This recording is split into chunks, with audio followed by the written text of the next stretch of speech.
We continue with a flashback to 5 years earlier where we see a miserable-looking Will being introduced to Headmistress Cauldron. With Werkner skeptical about allowing a magicless boy to join the school, Cauldron decides to enlighten him by testing Will. She provides the boy with a knife and then unleashes powerful magics around him. The tutor watches in awe as Will effortlessly counters every spell around him. And as they leave, Cauldron muses over the thought of a sword that wishes to be a wand. Back in the present, we learn through Professor Werkner that there are only 2 paths to ascending the tower. One is to earn 7,200 credits within the academy, and the other is to create unique magics. Later on, as Will and Colette walk through the halls, we see Cyan looking silent and miserable despite being cheered on by his fellow students who believe that he's the one who defeated the Sentinel within the dungeon.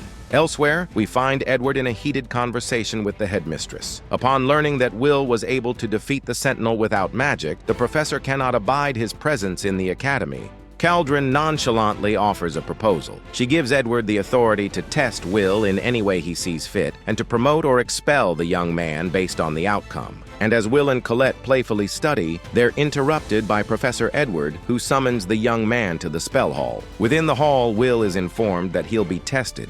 The rules are simple. The professor will restrict himself to 1 attack, 1 defensive spell, and will not move from his spot. All the young student has to do to succeed is to land a single blow on him. However, if he fails, he'll be kicked out of the academy. And as Werkner and Cauldron observe from her office, the duel begins. Without his weapon, a difficult battle has become impossible, especially when facing a mage who was a hair's breadth away from becoming a Magia Vander. Will's cat, Kiki, runs to his locker where it prompts Colette to bring his sword. Back at the fight, just when all hope seems to be lost, Colette appears and throws Will's sword to him. We learn that long ago, fed up with their mistreatment, the magicless dwarves rose up against the mages, but despite their numbers, they were ruthlessly defeated by a single mage. However, through pure grit, 1 dwarf surged through to land a strike, thus earning the respect they sought. Back in the present, the duel continues. Will hurls large rocks at the professor, but they're nothing but pebbles upon his shield. Realizing that he'll need to attack the weak points of this defense,